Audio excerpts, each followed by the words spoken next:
मेरे रोशनी सिंह के साथ। और आइए देखते हैं प्रमुख खबरें।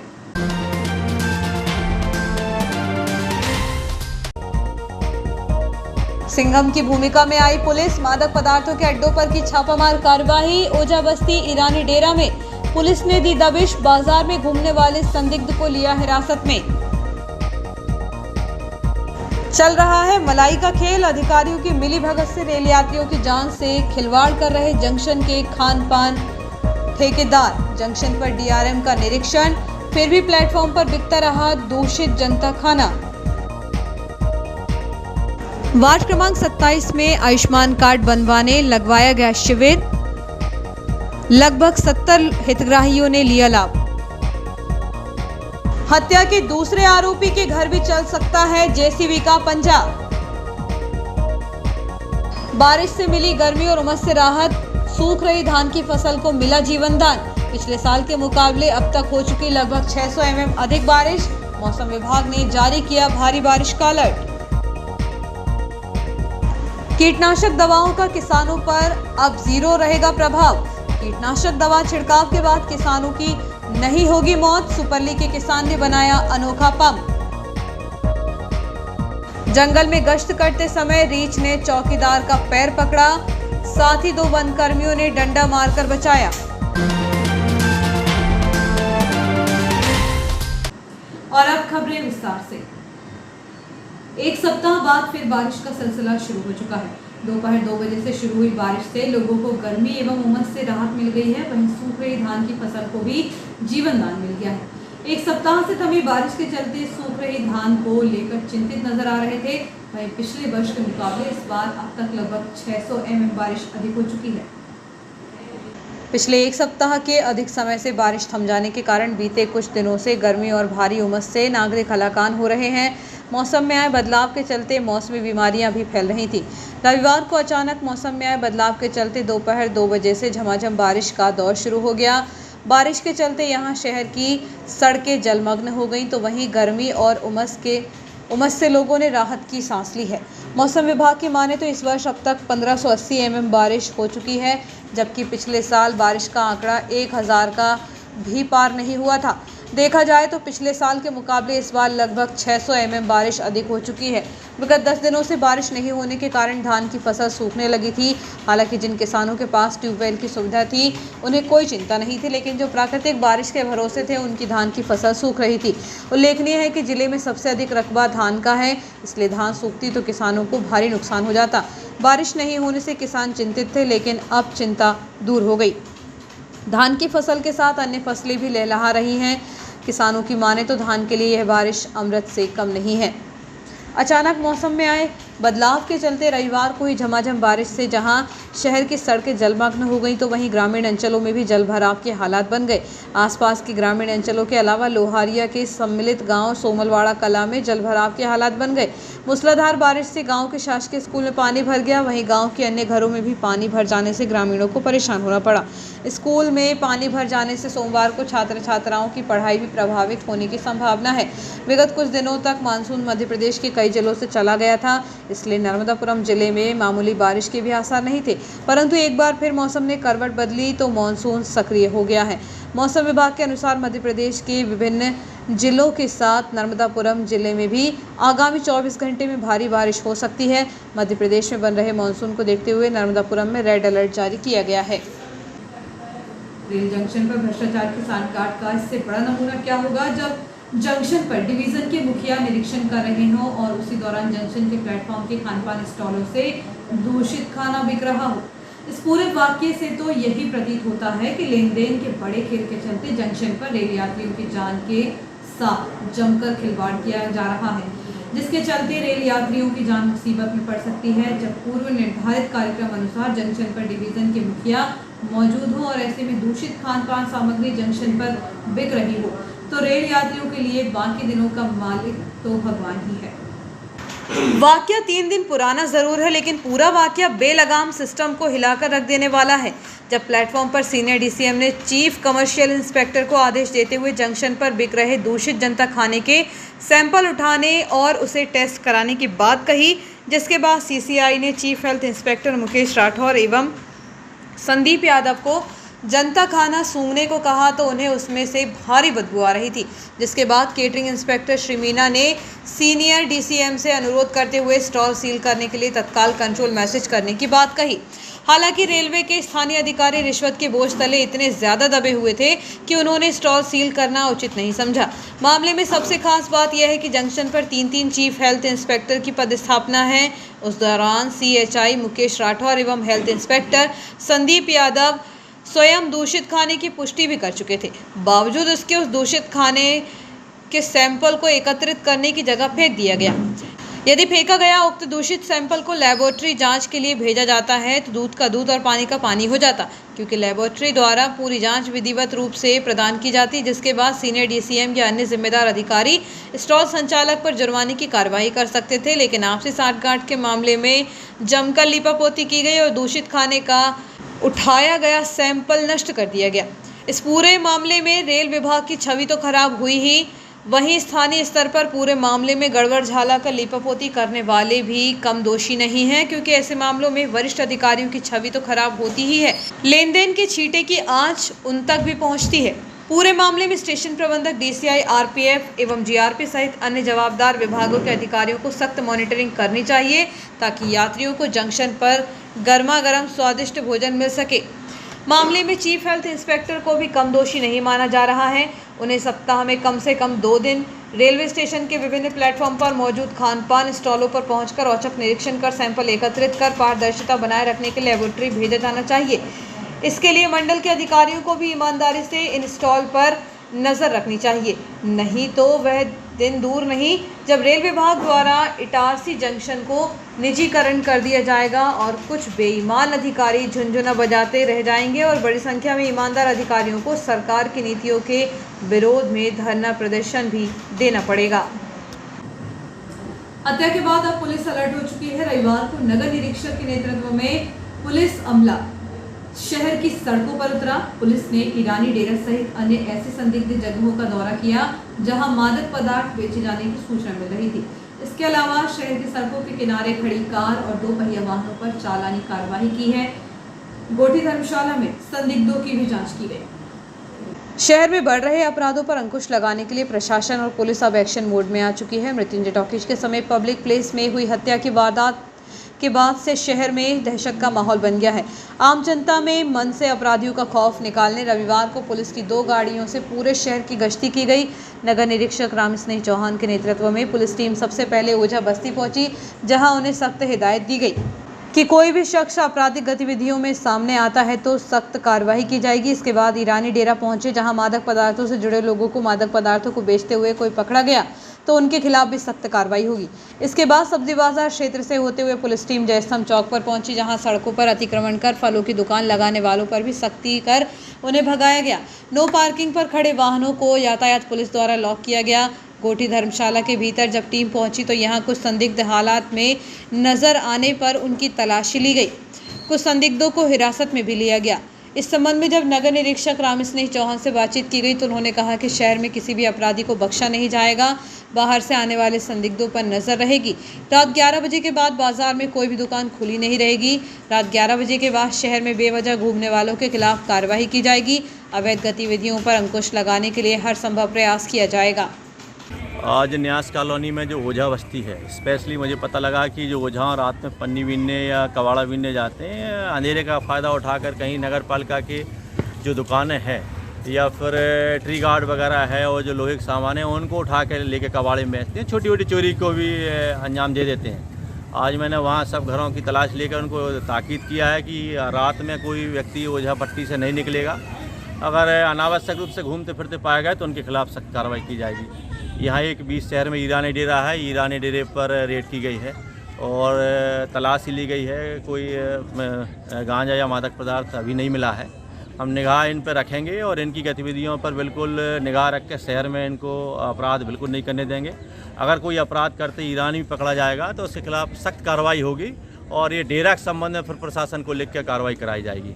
शहर में जो पार्किंग और यातायात व्यवस्था है उसके लिए हम जा रहे हैं और शहर में जो अवैध रूप से रोडों पे जो परमानेंट 4 व्हील गाड़ी खड़ी करके इन्हें रखी है उनके खिलाफ भी हम एक्शन लेंगे। उनके खिलाफ हम FIR करेंगे ताकि शहर में जो चौड़ी रोडें हैं और जो रोड शासन ने बना रखी है उसका आम जनता को फ़ायदा मिले। रात में 11 बजे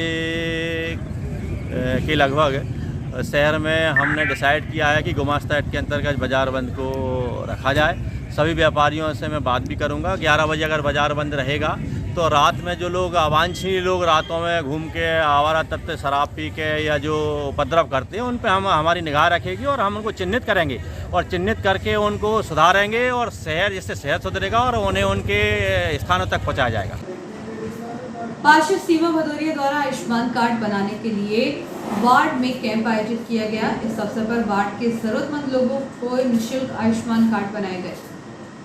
वार्ड क्रमांक 27 में 4 सितंबर को आयुष्मान कार्ड बनवाने के लिए शिविर का आयोजन किया गया था। यह शिविर 9:15 बजे से निःशुल्क लगाया गया था। शिविर रविकांत तिवारी के घर के सामने रखा गया था, जिसमें वार्ड के कई लोगों ने पहुंचकर आयुष्मान कार्ड बनवाने के लिए अपने आवेदन दिए।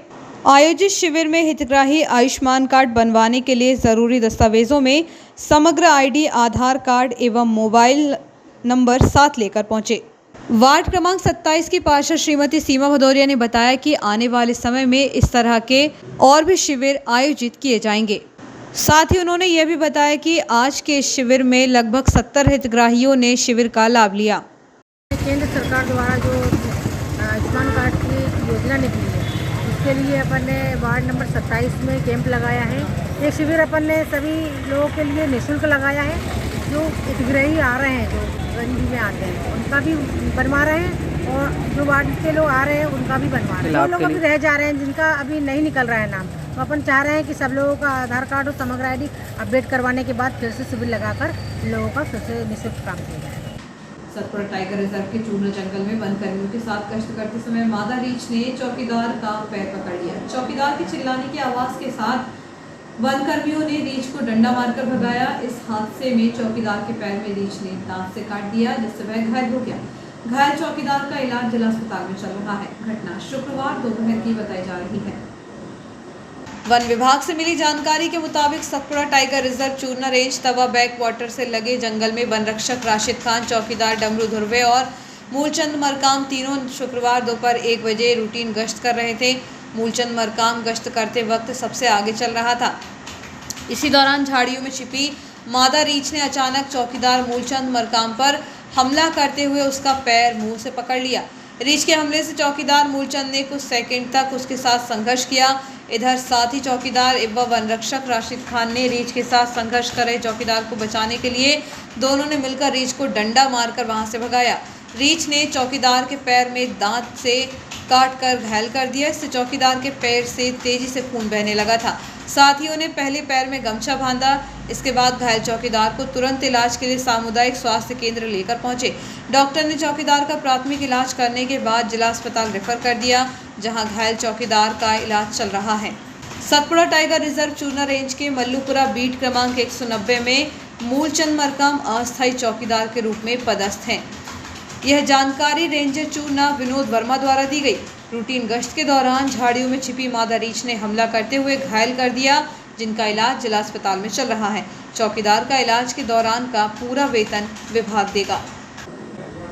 2 दिन पहले हुई राजपूत करनी सेना के नगर मंत्री की हत्या के मामले में अब दूसरे आरोपी बंगलिया निवासी रानू ठाकुर के घर में भी जेसीबी का पंजा चल सकता है। उसके घर में भी कमियां मिलने की जानकारी सामने आई है। 2 दिन पहले शुक्रवार को रात लगभग 8 बजे आपसी रंजिश के चलते पुरानी इटारसी निवासी 23 वर्षीय रोहित राजपूत की चाकू मारकर हत्या करने के बाद से प्रशासन अपराधियों की कमर तोड़ने में जुट गई है। अपराधियों को अब जेल की सजा ही नहीं मिलेगी, बल्कि उनके घरों को तोड़ने का कार्य प्रारंभ कर परिजनों को भी सबक देने का प्रयास किया जा रहा है। शनिवार को आरोपियों को गिरफ्तार करने के बाद भाट मोहल्ला निवासी अंकित भाट के घर की नफ्ती की गई। 2 मंजिला घर के आगे का हिस्सा अतिक्रमण में मिला तो प्रशासन ने पुलिस की मौजूदगी में उसे जेसीबी मशीन से गिरा दिया। अब दूसरे आरोपी बंगलिया निवासी रानू ठाकुर का घर भी प्रशासन के टारगेट में आ चुका है। घर की नफ्ती की जा चुकी है। सूत्रों के अनुसार उक्त घर में भी कुछ कमियां मिली हैं, इसलिए घर तोड़ने की कार्रवाई की जा सकती है। हत्या के आरोपी रानू ठाकुर के खिलाफ भी एक अपराध सिटी थाने में दर्ज है। इस संबंध में जब एसडीएम एमएस रघुवंशी से बातचीत की गई तो उन्होंने कहा कि नगरपालिका की राजस्व टीम द्वारा नफ्ती की गई है। कुछ कमी सामने आई है। जांच के बाद उक्त घर को भी तोड़ने की कार्रवाई की जा सकती है। देवांचल कुर्मी छत्री गौर समाज के द्वारा रविवार को शाम 4:30 बजे नगर सरकार में नवनिर्वाचित पार्षदों का सम्मान समारोह आयोजित किया गया। इस अवसर पर कुर्मी समाज के नवनिर्वाचित पार्षद एवं छात्र छात्राओं का सम्मान किया गया। कार्यक्रम में मुख्य अतिथि विधायक डॉक्टर शीतल शरण शर्मा, नगरपालिका अध्यक्ष पंकज चौरे, मोहनलाल गौर, कृष्ण कुमार गौर, धुरीलाल गौर मंचासीन थे। कार्यक्रम में सबसे पहले नगरपालिका अध्यक्ष पंकज चौरे एवं अन्य अतिथियों के द्वारा कक्षा 10वीं एवं 12वीं में श्रेष्ठ प्रदर्शन करने वाले सामाजिक विद्यार्थियों का प्रशस्ति पत्र देकर सम्मान किया गया। इसके साथ ही समाज के नवनिर्वाचित पार्षद गीतांजलि चौधरी, गीता पटेल, शिवकिशोर रावत, कुंदन गौर, शुभम गौर का सम्मान हुआ। कार्यक्रम में मंच संचालन पूर्व पार्षद जगदत्त गौर ने किया। इस अवसर पर पूर्व पार्षद ब्रजमोहन गौर, भाजपा नेता देवेंद्र पटेल, अधिवक्ता मनीष चौधरी, रामविलास गौर, संजय गौर, प्रबल गौर सहित समाज के लोग बड़ी संख्या में मौजूद रहे। वक्त छोटी सी ब्रेक का, बने रहिए जियो हेल्थ न्यूज के साथ।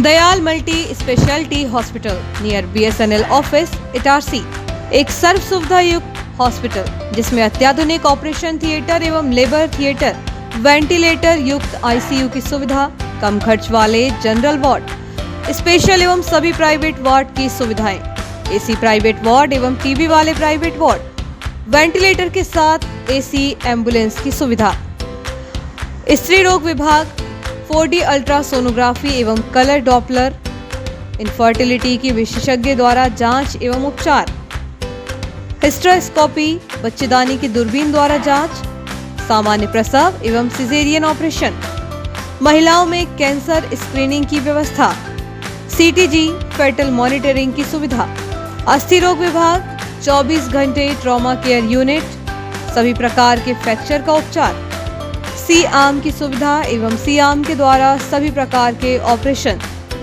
जिसमें टीवी पर देखकर टूटी हड्डी को पूर्णतः बैठाया जाता है, जबड़े के फ्रैक्चर ऑपरेशन की सुविधा, total knee and hip replacement के प्रत्यारोपण की सुविधा, घुटने एवं कूल्हे के प्रत्यारोपण की पूर्ण सुविधा, फिजियोथेरेपी विभाग में SWD, TENS, ultrasound, wax, bath, IFT, cervical traction की सुविधा, सर्जिकल सुविधाएं, लेप्रोस्कोपी दूरबीन द्वारा सभी ऑपरेशन जैसे appendix, hernia, gall bladder, ovary, बच्चेदानी, TT आदि, सभी प्रकार की जनरल सर्जरीज, एंडोस्कोपी, पेट दर्द, खून की उल्टी एवं पेट के छाले आदि के मरीजों को दूरबीन से जांच, डायलिसिस, किडनी संबंधित बीमारियों का इलाज की सुविधा, पाइल्स के मरीजों का दूरबीन से टांका, दर्द रहित operation, cancer surgery, specially thyroid, breast, stomach and colon with chemotherapy facility, burn ICU की सुविधा,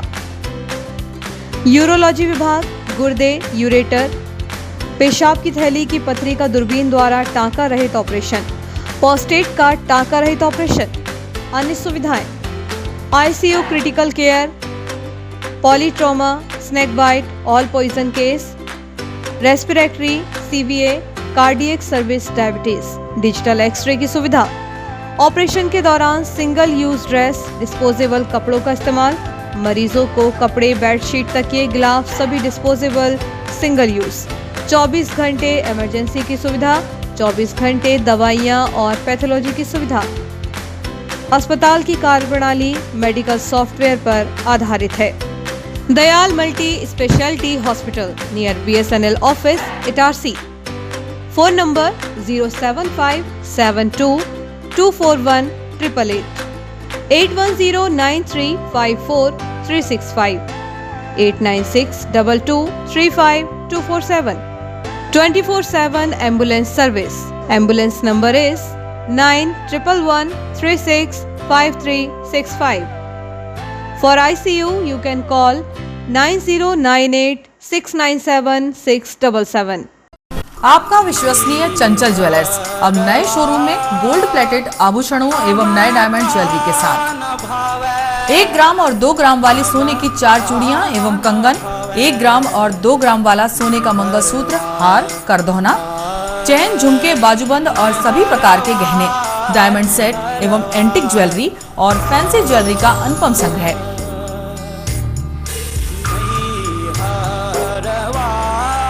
दुल्हन सेट किराए पर उपलब्ध है। 1 ग्राम और 2 ग्राम की हर खरीदी पर निश्चित उपहार पाएं। 1 ग्राम ज्वेलरी मात्र 2,000 रुपए में, 2 ग्राम ज्वेलरी मात्र 4,000 रुपए में, 3 ग्राम ज्वेलरी मात्र 6,000 रुपए में, 4 ग्राम ज्वेलरी 8,000 रुपए में, 5 ग्राम ज्वेलरी मात्र 10,000 रुपए में। हमारा नवीन पता है चंचल jewellers, Guru Nanak complex, Bharat talkies road, Itarsi. Mobile 09893054377।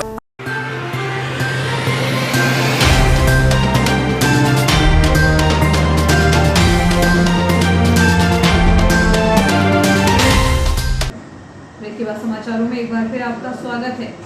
सभी जनप्रतिनिधियों द्वारा बताया गया है कि सभी ग्रामीण अंचलों में सुधार आना चाहिए एवं विकास की गरिमा बढ़ाई जाए एवं गरीब पिछड़ा वर्ग सभी लोगों के पास शासन की प्रत्येक योजना का लाभ दिया जाए। शिक्षा के संबंध में विचार किया गया। जो गरीब लोग नहीं पढ़ पा रहे हैं उनकी सभी लोग मिलकर पढ़ाई करा सकते हैं। प्रत्येक छात्र छात्राओं के माता पिता को विशेष ध्यान देना होगा। जिला अध्यक्ष अरुण प्रधान, अजाक्स जिला अध्यक्ष चंद्र शिवराम उइके, सह सचिव सुरेश उइके, नीतिराज ठाकुर, संजय उइके, गोड समाज जिला अध्यक्ष मदन उइके, आदिवासी किसान क्रांति मजदूर संगठन छात्र संगठन प्रदेश सचिव आकाश कुशराम एवं गुरुकुल आचार्य सारिका ठाकुर, महिला प्रकोष्ठ के जिला अध्यक्ष हेमू कश्यप, ब्लॉक अध्यक्ष मदन परते, सरपंच श्रीमती उषा धुर्वे, नया गांव सुदामा इरपाचे, सोता चिकली श्रीमती फुलंती इवने, ढाबा कला पूजा उइके, देहरी दुर्गा परते, सोमलवाड़ा सरोज उइके, टांगना बसंत उइके, मीडिया प्रभारी विनोद वारीवा एवं गांव सहित अन्य कार्यकर्ता उपस्थित रहे। निर्वाचित जनपद सदस्य, ग्राम पंचायत सरपंच और भी जो सदस्य चुनकर आए हैं उनका यहाँ पर हमारे क्षेत्रीय जनपद सदस्य श्री सुखराम कुमरे जी और उनकी मिसेस सरपंच, उनके द्वारा यहाँ पर सम्मान समारोह रखा गया। इसमें सभी का सम्मान किया गया और जो भी समाज के सगा बंधु यहाँ पर उपस्थित थे उनका भी सम्मान यहाँ पर किया गया और सामाजिक जो भी कुरीतियाँ थीं उसको कैसे मिटाया जाए और समाज को कैसे आगे बढ़ाया जाए, इस पर चर्चा की गई। प्राइवेट स्कूल एसोसिएशन के जिला अध्यक्ष शिव भारद्वाज एवं नगर अध्यक्ष जाफर सिद्दीकी ने संयुक्त रूप से बताया कि इस वर्ष 7 सितंबर को आयोजित 12वें शिक्षक सम्मान समारोह में शिक्षा के क्षेत्र में अपनी सेवाएं दे रहे 33 शिक्षक शिक्षिकाओं का सम्मान स्थानीय भवानी प्रसाद मिश्र ऑडिटोरियम में आमंत्रित अतिथियों एवं समस्त स्कूल संचालकों की उपस्थिति में किया जाएगा। गणेश उत्सव की धूम शहर में देखी जा रही है। जगह जगह सार्वजनिक उत्सव समितियों द्वारा भगवान श्री गणेश की प्रतिमा स्थापित की गई। पंडालों में राम सप्ताह एवं अन्य धार्मिक भजन कीर्तन आयोजित किए जा रहे हैं। सोना सावरी काली मंदिर के सामने श्री गणेश उत्सव समिति द्वारा 26वीं वर्ष में भगवान श्री गणेश की प्रतिमा स्थापित की गई है। प्रतिवर्षानुसार इस वर्ष भी समिति द्वारा राम सप्ताह का आयोजन किया गया, जो निरंतर 24 घंटे चली और अब समापन किया गया। राम सप्ताह के आयोजन में समिति के महिला मंडल द्वारा आयोजन किया गया था। इसमें मोहल्ले की धर्म प्रेमी जनता भी शामिल हुई।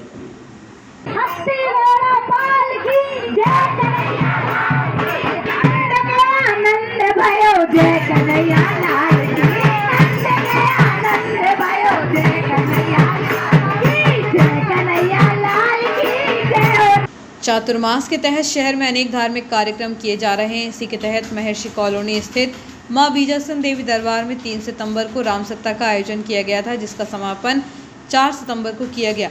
यह आयोजन मां बीजासन देवी दरबार समिति द्वारा किया गया था, जिसमें मां बीजासन देवी दरबार महिला मंडल द्वारा निरंतर 24 घंटे तक अनेक भजनों की प्रस्तुति दी गई। राम सप्ताह का समापन 4 सितंबर को किया गया, जिसमें महर्षि कॉलोनी की महिला मंडल के साथ ही आसपास के अनेक कॉलोनियों की भी धर्मप्रेमी जनता शामिल हुई।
विवाद के चलते अपनी ताई की हत्या करने वाले आरोपी को अदालत ने आजीवन कारावास की सजा सुनाई है।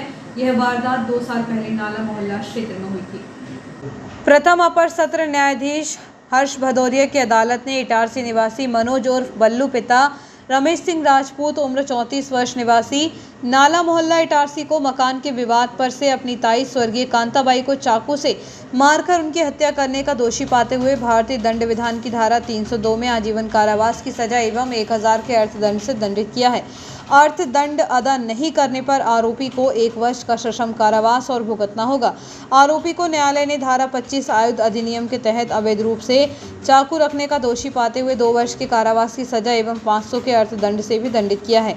अर्थदंड अदा नहीं करने पर आरोपी को 2 माह का सश्रम कारावास और भुगतना होगा। इस प्रकरण में आरोपी घटना 12 अगस्त 2020 से गिरफ्तार होने के पश्चात से निर्णय दिनांक 2 सितंबर 2022 तक न्यायिक अभिरक्षा में था, जिसकी न्यायिक निरोध की अवधि सजा में समायोजित की जाएगी। दोनों सजाएं साथ साथ चलेंगी। अभियोजन की ओर से इस प्रकरण में 18 साथियों को न्यायालय में परीक्षित कराया गया था तथा 30 दस्तावेजों को प्रदर्शित किया गया था। अभियोजन की पैरवी करने वाले विद्वान अपर लोक अभियोजक राजीव शुक्ला ने बताया कि दिनांक 9 अगस्त 2020 को दिन के करीब 11:30 बजे फरियादी विनोद ठाकुर उसकी मां कांताबाई के साथ उसके घर पर था। तभी उसके चाचा का लड़का मनोज उर्फ बल्लू फरियादी के घर के बाहर आया और भूमि के बंटवारे को लेकर गंदी गालियां देने लगा। गाली देने से मना करने पर वह चिल्ला चोट करने लगा, जिसकी आवाज़ सुनकर विनोद की मां कांताबाई घर के बाहर आई और झगड़े के बीच बचाव करने लगी। तब मनोज ने उसके पेट की जेब से स्टील का धारदार चाकू निकाला था और जान से मारने की नीयत से कांताबाई के पेट में 6-7 बार वार किया, जिससे कांताबाई के पेट में प्राणघातक चोट लगकर खून निकलने लगा था। इस घटना की रिपोर्ट फरियादी के द्वारा थाना इटारसी में दर्ज कराई गई थी। कांताबाई के दूसरे दिन इलाज के दौरान होशंगाबाद अस्पताल में 12 अगस्त 2020 को मृत्यु हो गई थी, जिसकी सूचना पर आरोपी के विरुद्ध थाना इटारसी में हत्या करने का प्रकरण दर्ज किया जाकर विवेचना करते हुए आरोपी के विरुद्ध अभियोजन पत्र न्यायिक मजिस्ट्रेट प्रथम श्रेणी इटारसी के समक्ष प्रस्तुत किया गया था, जहाँ से विचारण हेतु प्रकरण प्रथम अपर सत्र न्यायालय में आया था। संपूर्ण प्रकरण का परिशीलन करने एवं दोनों पक्षों की बहस सुनने के पश्चात आरोपी को न्यायालय ने उक्त हत्या की धारा में दोषी पाते हुए आजीवन कारावास की सजा से दंडित किए जाने का दंड आदेश पारित किया है। इस प्रकरण में संपूर्ण पैरवी अपर लोक अभियोजक राजीव शुक्ला के द्वारा की गई। आरोपी का सजा वारंट जिला जेल होशंगाबाद भेज दिया गया है। आरोपी मृतिका कांताबाई राजपूत का सगा भतीजा लगता है। 5 वर्ष पहले महाराष्ट्र में किसानों के द्वारा फसल में कीटनाशक दवा के छिड़काव के बाद किसानों की मौत हुई थी। इस घटना के बाद से ग्राम सुपल्ली के कृषक योगेंद्र सोलंकी ने उसी समय तय कर लिया था कि इस समस्या से स्थायी हल निकाला जाएगा। उन्होंने 4 सितंबर को अपने बेटे के जन्मदिन पर कीटनाशक दवा छिड़काव के लिए नए तरीके का पंप जुगाड़ से बनाया है। इस पंप को कोई भी किसान अपने स्तर पर बना सकता है। शहर से लगभग 10 किलोमीटर दूर रहने वाले किसान योगेंद्र सोलंकी द्वारा अब तक कृषि क्षेत्र में खुद के द्वारा कई कृषि यंत्र बनाए हैं, जिसका फायदा किसान भी खूब ले रहे हैं। वर्तमान में जो किसान कीटनाशक दवा छिड़काव के लिए जो पंप उपयोग कर रहे थे, उस पंप से सामने की तरफ कीटनाशक दवा का छिड़काव किया जाता था, जिससे किसान के नाक, कान, आँख और मुँह में सीधा कीटनाशक जाता था, जिससे किसानों को इसके साइड इफेक्ट भी होते थे। लेकिन कृषक योगेंद्र सोलंकी ने कीटनाशक स्प्रे पंप के डिज़ाइन में परिवर्तन कर पीठ के पीछे की तरफ कीटनाशक का स्प्रे होगा। पंप में साइड ग्लास लगाया है, जिससे पीछे के छिड़काव को आसानी से देखा जा सकता है। इससे कीटनाशक का दुष्प्रभाव मुंह, नाक, मस्तिष्क पर नहीं होगा, जो कि किसानों के लिए एक वरदान साबित होगा। श्री सोलंकी ने कहा कि पंप का प्रदर्शन कृषि मंत्री कमल पटेल के सामने करने की तैयारी कर रहे हैं। पिछले 2.5 वर्षों से नगरपालिका के अंतर्गत आने वाले गरीब एवं मजदूर वर्ग मजदूरी कार्ड बनवाने के लिए भटक रहे हैं। मजदूरों की इस समस्या के निराकरण को लेकर पार्षद अमित कापरे ने सीएमओ को ज्ञापन सौंपा है। विदित हो कि हितग्राही को कार्ड बनवाने में करीब 200 का खर्च नोटरी रसीद कटवाने में और आवेदन शुल्क जमा करने में आता है। साथ ही विवाह सहायता, प्रसूति सहायता, मृत्यु की दशा में अंत्येष्टि व अनुग्रह सहायता, शिक्षा हेतु प्रोत्साहन सहायता, मेधावी पुरस्कार योजना सहित कई ऐसी योजनाएं हैं जिसमें हितग्राहियों को शासन मजदूरी कार्ड द्वारा सीधा लाभ देता है। पूर्व मुख्य नगरपालिका अधिकारी हरिओम वर्मा एवं सीपी राय के कार्यकाल के राष्ट्रीय परिवार सहायता सहित कई प्रकरण लंबित हैं, जिसमें विगत 3 वर्षों से संबंधितों को सहायता राशि नहीं मिल पाई है। हितग्राही और जरूरतमंद लोग नगरपालिका के चक्कर काट रहे हैं, किंतु पोर्टल न चलने का बहाना बनाकर उन्हें टाल दिया जाता है, जबकि पात्र हितग्राहियों का मजदूरी कार्ड बनाकर पंजीयन क्रमांक के साथ रजिस्टर पर नोट किया जा सकता है। यह बहुत ही जरूरी विषय है। आदर्श चौरसिया महिला संगठन द्वारा शिक्षक दिवस के एक दिन पूर्व पत्रकार भवन में सम्मान समारोह आयोजित किया गया। इस अवसर पर समाज की 10 महिला शिक्षकों का सम्मान किया गया। सर्वप्रथम आमंत्रित अतिथियों का स्वागत अध्यक्ष श्रीमती गीतांजलि द्वारा फूलों एवं मधुर गीत गाकर किया गया। इसके पश्चात इस आयोजन को रोचक बनाने के लिए क्लब के सदस्यों द्वारा कविता, गीत, नाटक, नृत्य इत्यादि प्रस्तुत किए गए, जिसमें श्रीमती मधु चौरसिया, श्रीमती रीता चौरसिया, श्रीमती गीता चौरसिया, शशि चौरसिया, सीमा चौरसिया, स्नेहा चौरसिया, चंदा चौरसिया, श्वेता, अरुण चौरसिया, मंजुला चौरसिया इत्यादि ने अपनी प्रतिभा दिखाई। मध्य प्रदेश की अध्यक्षा श्रीमती ममता मुकेश चौरसिया द्वारा नियुक्त की गई मध्य प्रदेश महिला प्रकोष्ठ की उपाध्यक्ष मनीषा रवि चौरसिया को नियुक्ति पत्र राष्ट्रीय उपाध्यक्ष इंदू द्वारा प्रदान किया गया। वह अपने उद्बोधन में बताया कि चौरसिया क्लब द्वारा निरंतर अच्छे ज्ञानवर्धक कार्यक्रमों के आयोजन से चौरसिया समाज की अपनी अलग पहचान बन गई है। माता पिता व शिक्षक भगवान के समान ही हैं। मधुर भजन के साथ उन्होंने अपना उद्बोधन समाप्त किया। शिक्षिकाएं जिनका सम्मान किया गया उनमें योग शिक्षिका राजकुमार चौरसिया, शोभा चौरसिया, साक्षी चौरसिया, निशा चौरसिया, श्वेता चौरसिया, गीता चौरसिया, मंजुला चौरसिया, रीता चौरसिया, विमल चौरसिया इत्यादि का सम्मान हुआ।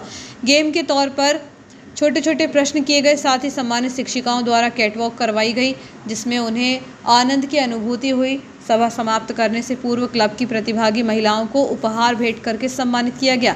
आभार प्रदर्शन क्लब की सचिव श्रीमती श्वेता चौरसिया द्वारा किया गया। शानदार मंच संचालन सह सचिव श्रीमती गीता राजू चौरसिया द्वारा किया गया तथा क्लब की तरफ से आमंत्रित अतिथियों को स्मृति चिन्ह प्रदान किए गए। आयोजन में उपस्थित सभी लोगों को जलपान करवाया गया। इस आयोजन में चौरसिया समाज की सभी महिलाएं उपस्थित रहीं।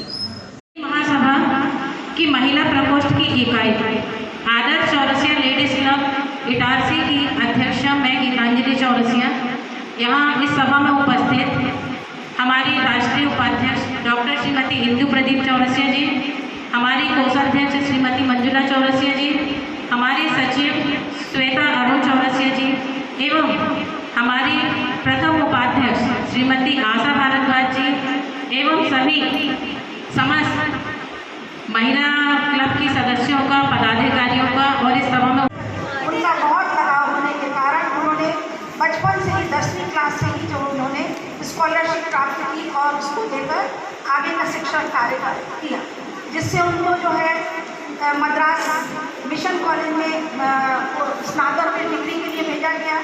उसके बाद स्नातकोत्तर के लिए वो वेलूर गए। वेलूर से उन्होंने स्नातकोत्तर की डिग्री हासिल की और कुछ समय पश्चात साहित्यिक गतिविधियों को बढ़ाने, सामाजिक सरोकारों की वृद्धि करने, संस्कारों को पल्लवित और पुष्पित करने के पवित्र उद्देश्य से लेकर नर्मदा आवाह सेवा समिति अपने शैशव काल से ही समाज को कुछ देने की दिशा में संलग्न है। साहित्यिक कार्यक्रम का आयोजन समिति द्वारा निरंतर जारी है। जैन धर्म के पर्युषण पर्व के तहत प्रतिदिन धार्मिक आयोजन हो रहे हैं। 5वें दिन तारण तरण युवा परिषद द्वारा नगरपालिका अध्यक्ष के मुख्य आतिथ्य में पौधरोपण किया गया। जैन धर्म के महान पर्व पर्युषण पर्व के 5वें दिन उत्तम सोच 4 सितंबर 2022 रविवार को तारण तरण युवा परिषद द्वारा वृक्षारोपण कार्यक्रम वार्ड नंबर 13, 14 और 20 में नगरपालिका अध्यक्ष पंकज चौरे, वार्ड नंबर 13 के पार्षद प्रतिनिधि मनीष ठाकुर, वार्ड नंबर 14 के पार्षद संजय ठाकुर, वार्ड नंबर 20 के पार्षद प्रतिनिधि हन्नू बंजारा, भाजपा नगर अध्यक्ष जोगिंदर सिंह बंजारा एवं डॉक्टर नीरज जैन उपस्थित रहे। तारण तरण युवक परिषद के अध्यक्ष विजय समैया द्वारा नगरपालिका अध्यक्ष पंकज चौरे का, समिति के सचिव विवेक जैन द्वारा मनीष ठाकुर का एवं विकास जैन द्वारा संजय ठाकुर का सम्मान किया गया। इस अवसर पर गुलमोहर, अशोक के पौधे ट्री गार्ड के साथ लगाए गए। तारण तरण युवा परिषद के सभी सदस्य की गरिमामय उपस्थिति में यह कार्यक्रम संपन्न हुआ। और आइए देखते हैं प्रमुख खबरें एक बार फिर।